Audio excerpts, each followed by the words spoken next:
Well, hello, CCV. I trust that you are doing well today and that you're ready to dive deep into another parable of Jesus. Today is going to be a really interesting study because we are going to look at a parable of Jesus where he talks about heaven and he talks about hell in the same few verses. In this text today, Jesus addresses many of the questions that we have in our hearts about the other side, that is, about eternity. Jesus speaks just very graphically about what really does happen after we die. So before we get into this parable today, I want to ask you in your neighborhood group to just begin by talking about these two questions. First of all, what are some of the things that you believe about heaven and about hell? And then secondly, where do most of your ideas about heaven or hell come from? Maybe the media, maybe the Bible, maybe movies, maybe your parents. I know there are all kinds of opinions on heaven and hell, but let's just spend a few moments having just a good, honest discussion about these things.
Jesus begins by introducing the two main characters.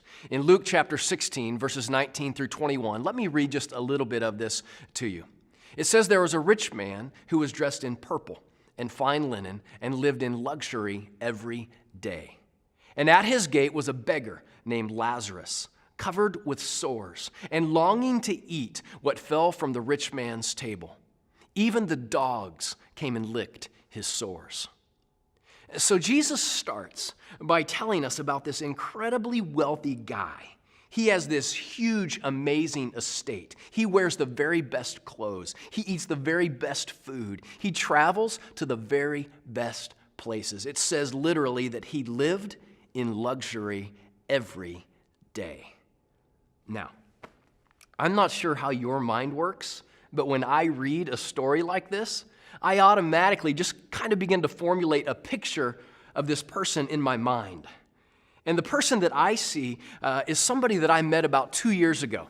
I was still living in the Los Angeles area, and just kind of out of the blue, one day in the office at the church I was working in, I had a call from a guy who lived in Beverly Hills.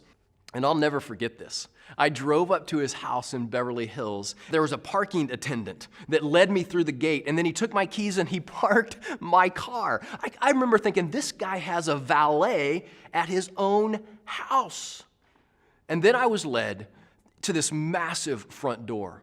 I was greeted by a housekeeper who was dressed all in white. I was led through this huge great room out to a pool area that was overlooking all of Los Angeles Valley. And then I was told to just wait there.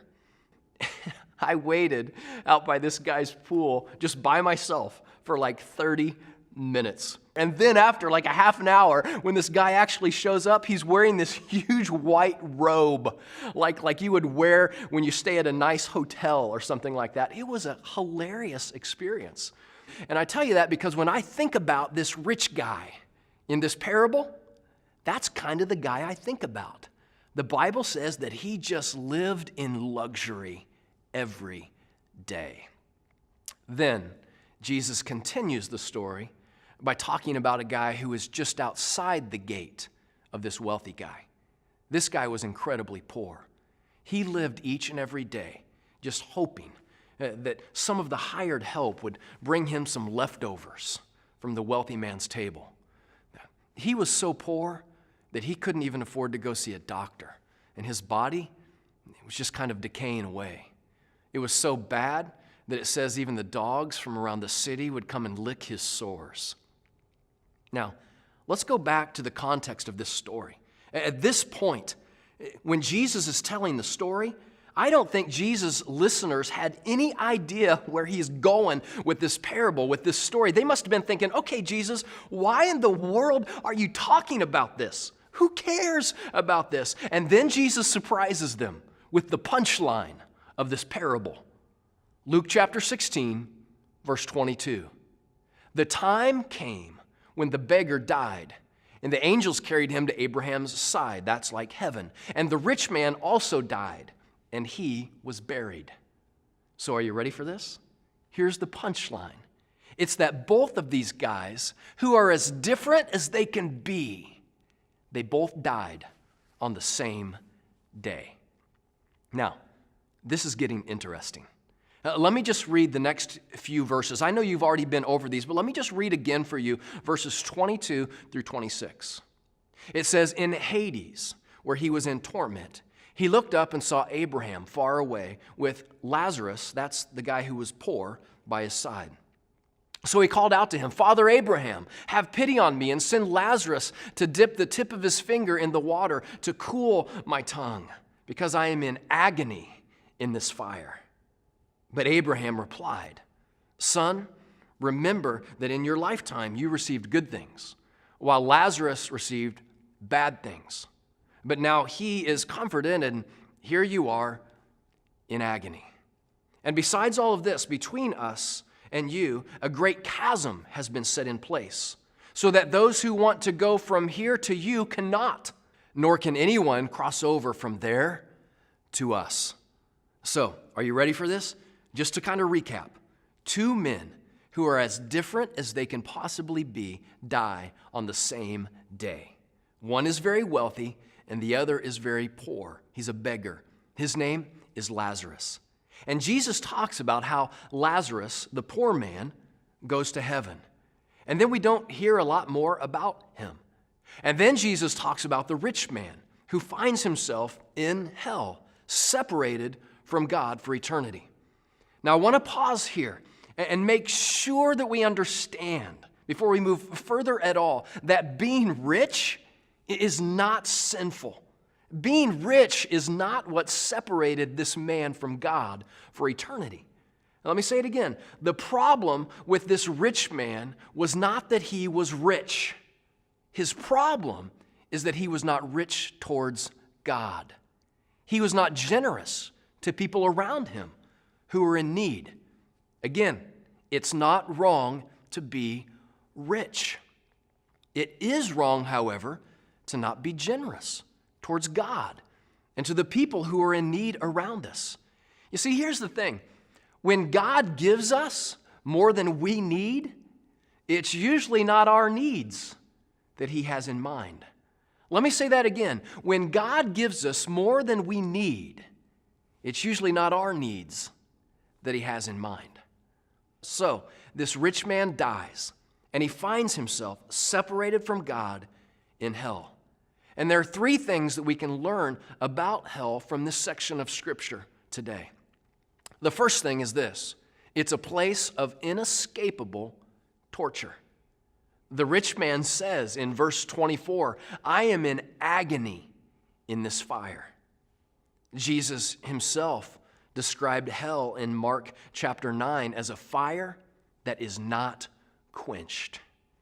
Now, I'm not sure what your experience has been with fire. This may be a little strange, but ever since I was a little kid, I have been somewhat infatuated with fire. I think it started when I was about 8 years old. Growing up, my parents bought a house on a lake in Missouri. On many weekends, we would escape to this lake. And as soon as we got there, it would never fail. From about 8 years old to about 16 years old, as soon as we arrived, before we even unpacked anything, my brother, who is 4 years younger than me, both of us would rush out into the backyard. We would rush down into all the trees, and we would start just collecting wood, and we would start a fire immediately, as soon as we got there. And our goal was to keep that fire going from the moment we got there until the time we left. All day and all night. And that was typically about 2 to 3 days that we would keep that thing going. And I tell you that story because I can remember several times in those years where I would get my hand too close to the fire.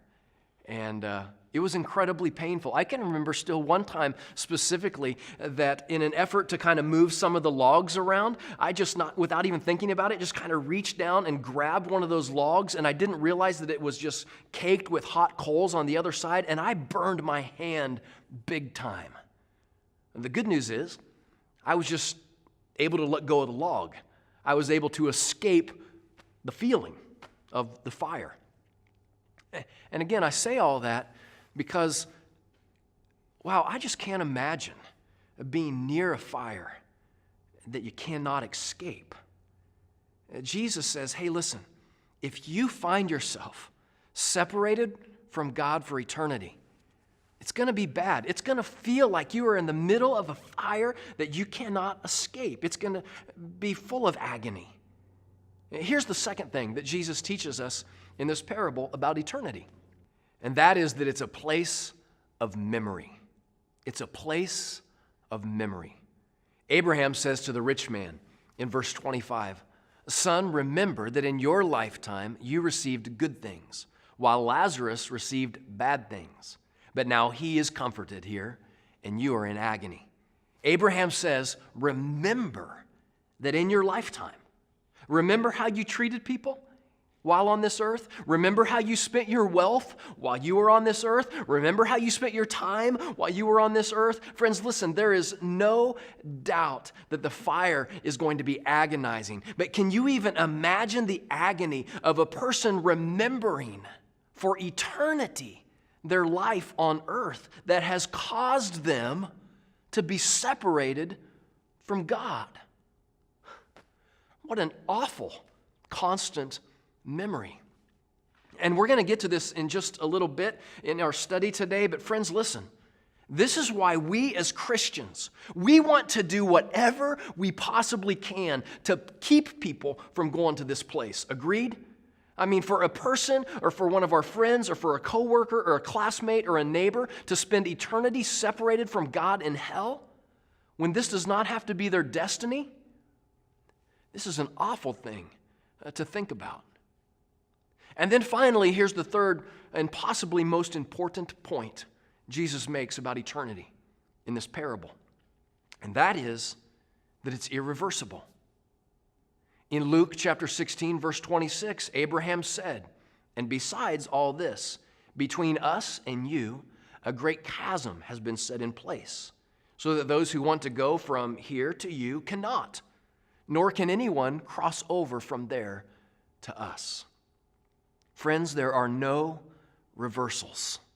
Where you end up when you die is permanent.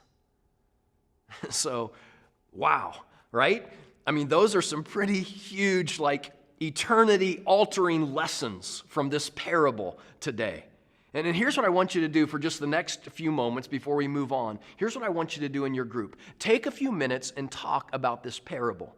Specifically, those three insights we have just received from Jesus. That is, when a person finds himself or herself separated from God for eternity, it's not just a big party with a bunch of friends, as this world would often suggest. Actually, those who find themselves in eternity separated from God, they discover that it's a place of inescapable torture. It's a place of memory, and it's irreversible. Take just a few minutes and talk about which of these truths from Jesus is most challenging to you.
Friends, here's what I believe this parable teaches us today.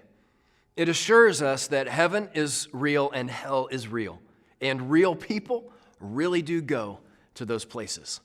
And our job as a church is to make it hard for a person in this city to go to hell. Our job, again, is to make it difficult for any person in this entire city to go to hell. We don't want anyone in this entire valley to spend eternity separated from God. Now listen, I know that a neighborhood group lesson like this today is not always the easiest to metabolize. It's challenging. It's convicting.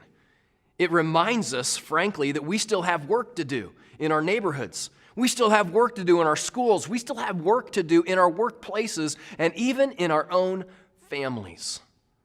There are people who are going to die and spend eternity separated from God.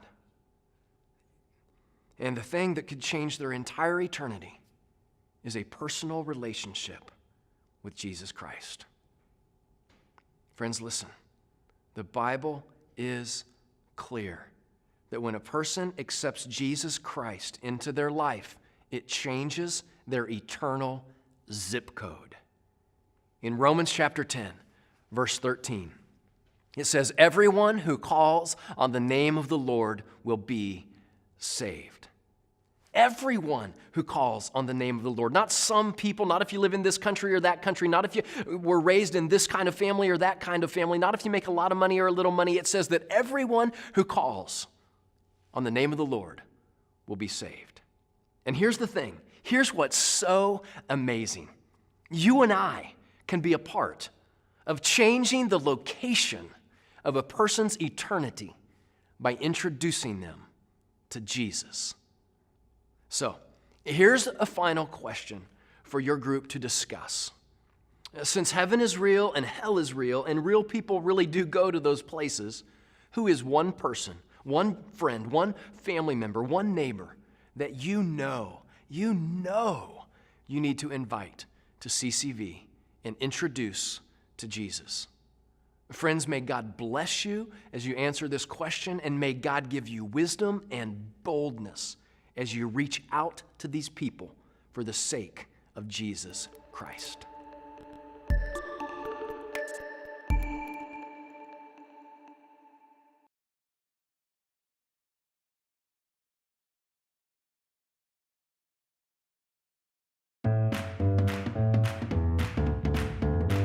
Well, good morning, sports fans.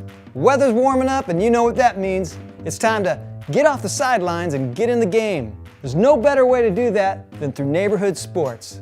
And this year, we were really trying to figure out which sports we wanted to offer here at CCV. Badminton, cricket, lacrosse, polo, water polo? Well, I can do what you... Here we go, man.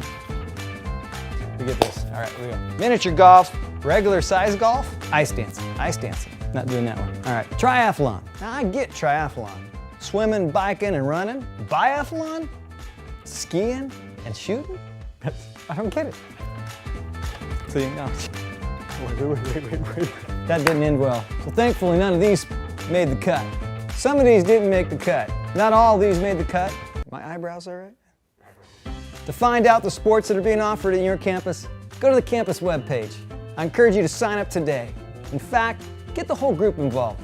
It's a great way to invite your neighbors, connect with others, make some new friends, feed your competitive spirit, and just have some fun.